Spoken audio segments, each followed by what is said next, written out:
श्री मात्रे नमः।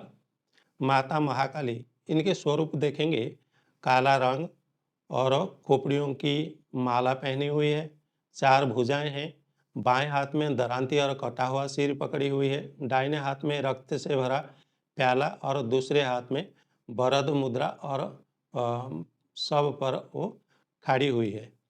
तो क्या है, ये जो स्वरूप है माता की, ये स्वरूप में ही इनके बारे में सब कुछ छुपा हुआ है और इनको प्राप्त करने का तरीका भी इसी में छुपा हुआ है।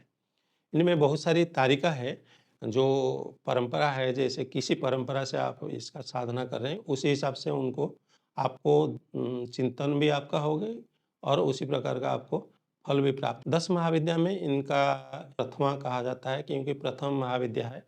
भगवान शिव जी का दूसरा नाम महाकाल। काल का अर्थ शिव है। काल का अर्थ समय चक्र भी है, जिसमें मृत्यु का समय भी शामिल है। इसका अर्थ काला भी है, जो काला रंग है, इसी में सभी जो जीवन का सभी चीज़ समाया जाता है। अगर हम इसका अर्थ भगवान शिव जी से लेंगे, तो भगवान शिव जो कि व्यापकता है, सर्वव्यापकता है, मंगलकारी है, तो उनके जो शक्ति है, काली है, जो कि वो संहार के प्रतीक है। जो संहार शक्ति है, उनका संहार शक्ति और जो भगवान शिव जी का जो सर्वव्यापकता है, जो सत्यता है, सत्यम शिवम सुंदरम जो स्वरूप है, उनको ढकने का काम जो है माता काली करती है अपना माया शक्ति से। ये अपना जो सत्यता को हमेशा ढक के रखती है। तो माता काली के कृपा बिना चाहे किसी भी महाविद्या का उपासना कर रहे हैं, जब तक आप उनका जो भैरव स्वरूप है, इनको आप उपासना नहीं करेंगे, तो उनमें जो उत्पन्न होंगी शक्ति, तो शक्ति को आप धारण नहीं कर पाएंगे और उनका वास्तविक स्वरूप को आप पहचान नहीं पाएंगे। इसीलिए कोई भी महाविद्या साधना करते हैं तो पंच देवता का उपासना किया जाता है। माता काली जी का प्रमुख 9 स्वरूप है, जैसे गुह्य काली है, भद्र काली, श्मशान काली, महाकाली, धन काली, सिद्धि काली, चंड काली, काल काली, दक्षिण काली। माता काली की जो साधना करेंगे, पहले इनका जो हेरंब गणपति जी का उपासना होगी। हेरंब गणपति उग्र स्वरूप है, इनका उपासना होगी। और विष्णु भगवान जी का जो स्वरूप के साथ जो जुड़ा हुआ है, एक कृष्ण भगवान का अवतार है, तो इनका उपासना होगी। और सूर्य भगवान का उपासना तो होगी और महाकाल भैरव का उपासना होगी। ये पार्श्व देवता बन जाएंगे माता काली के। इनके बाद आप उनका जो प्रक्रिया कर सकते हैं। और इनका जो उपासना करते समय आप एकाक्षरी मंत्र से उपासना शुरू करेंगे। जो एकाक्षरी मंत्र है क्रीम, तो इनका विधान है, उसी हिसाब से आपको करना है। जो दीक्षा लेके प्रॉपरली नहीं कर पा रहे हैं अभी, और उनका जो सिस्टम में, तो ये अष्टोत्तर शतनाम और काली चालीसा इत्यादि जो भी है शुरू कर सकते हैं। बाद में जब भगवती की कृपा होगी, वो प्रेरणा जैसे होगी, आप आगे बढ़ेंगे।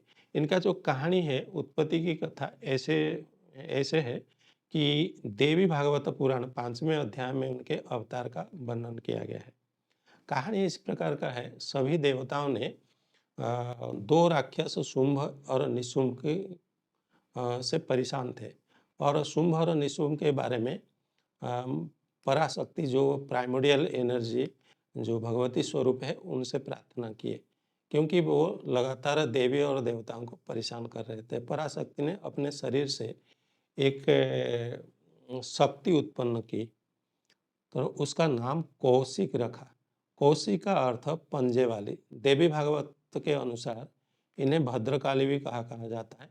और ये दुर्गा माता जी के साथ भी जुड़ा हुआ है। और ये काल रात्रि में, सभी रात्रि का जो विनाशकारी समय है, दुनिया के अंत में समय है, वो काल रात्रि का अधिष्ठात्री रूप में भी माता काली जी को माना जाता है। इनके जो अनोखा स्वरूप है, इनका काला रंग और खोपड़ियों की माला। उनकी 4 भुजाएं हैं और इन 4 भुजाओं में वह अपने ऊपर वाले बाएं हाथ में दरांती और नीचे वाले दाएं हाथ में कटा हुआ सिर रखती है। उनका वर्णन विभिन्न रूप में किया गया है। उनके अनोखे स्वरूप में उनका काला रंग, खोपड़ियों की माला विशेषता है। उनकी 4 भुजाएँ हैं और इन 4 भुजाओं में वह अपने ऊपर वाले हाथ में दरांती और नीचे वाले बाएँ हाथ में कटा हुआ सिर रखती है। और उनके दाहिने हाथ के संबंध में अलग-अलग वर्णन है। कुछ वर्णन में ये रखा है कि रक्त से भरा प्याला और दूसरे हाथ में वो वरद मुद्रा सोते हैं। खोपड़ियों से बनी माला ब्रह्मांड का संपूर्ण प्राणी जगत का ही व्याख्या करती है, संपूर्ण सृष्टि का प्रतीकात्मक स्वरूप है।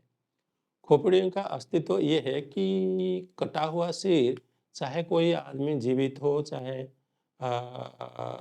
अंतिम अस्तित्व मृत्यु ही है, जो सत्य है, ये कटा हुआ सिर का ये सिंबलिक है। और कई जगह में जो कटा हुआ सिर 50 खोपड़ियों से बनी ये माला है। 50 खोपड़ियाँ क्यों? क्योंकि शास्त्र में कुछ मातृकाएँ हैं, जो अंतर मातृका और बहिर्मातृका आप कोई भी महाविद्या साधना करेंगे तो ये प्रक्रिया है। तो इसमें 50 जो मातृका है संस्कृत अल्फ़ाबेट्स का, देवनागरी का, अकार से लेकर हकार तक, हकार को मेरु बोलते हैं। तो 50 जो संस्कृत वर्णमाला है, इसी वर्णमाला से ही समस्त मंत्र बना है। यही नाम रूपात्मक जगत इसे 50 वर्णमाला से ही बना है। इसीलिए यही वर्णमाला जहाँ नाम है, रूप है, वहीं संस्कार बनता है। तो ये संस्कार का ही प्रतिनिधित्व करती है 50 माला, जो कि 50 वर्ण से बना हुआ है, जो भी संस्कार है हमारा। और मानव का जो और एक का जो हाथ का कटा हुआ हाथ का एक माला पहने हुए है, ये हाथ जो है कर्तृत्व का अहंकार है। माने ये अहंकार का प्रतीक है। जैसे कोई ज़्यादा काम करता है, कुछ भी करता है तो अहंकार से ही करता है। तो ये दर्शाती है कि अहंकार का समर्पण ही प्रसन्नता करने का मार्ग है माता जी को, माता काली जी को। अगर अहंकार भी एक बहुत बड़ा प्रतिबंधक है। अहंकार का त्याग का सूचक है ये जो हाथ का कटा हुआ हाथ का माने प्रतीकात्मक रूप में अहंकार का त्याग मतलब आपका कर्म का अगर त्याग कर लिए तो भोग का भी आप भोक्ता का भी दृष्टा बन जाएंगे। तो इसी प्रकार का इनका जो है सिद्धांत है और यही सत्यता है इनका पीछे जो छुपा हुआ रहस्य है। और एक शव पर खाड़ी है, इनको शव पर खाड़ी हुई है दिखाई देता है। तो इनका एक सौंदर्य लहरी में इनका एक अवधारण दिया गया है कि शक्ति के बिना शिव जो है निष्क्रिय हो जाते हैं। जब शिव शक्ति के साथ ही होते हैं तब ब्रह्मांड का सृजन होती है और वो कोई भी कार्य करने में समर्थ होते हैं। ये था 10 महाविद्या में माता काली के बारे में छोटी सी जानकारी। जिनको पूर्ण साधना करनी है माता काली जी का, तो नीचे डिस्क्रिप्शन में लिंक है, वेबसाइट में जाके आप व्हाट्सएप नंबर में कांटेक्ट कर सकते हैं, वेबसाइट से जानकारी ले सकते हैं। तो आज के लिए इतना ही।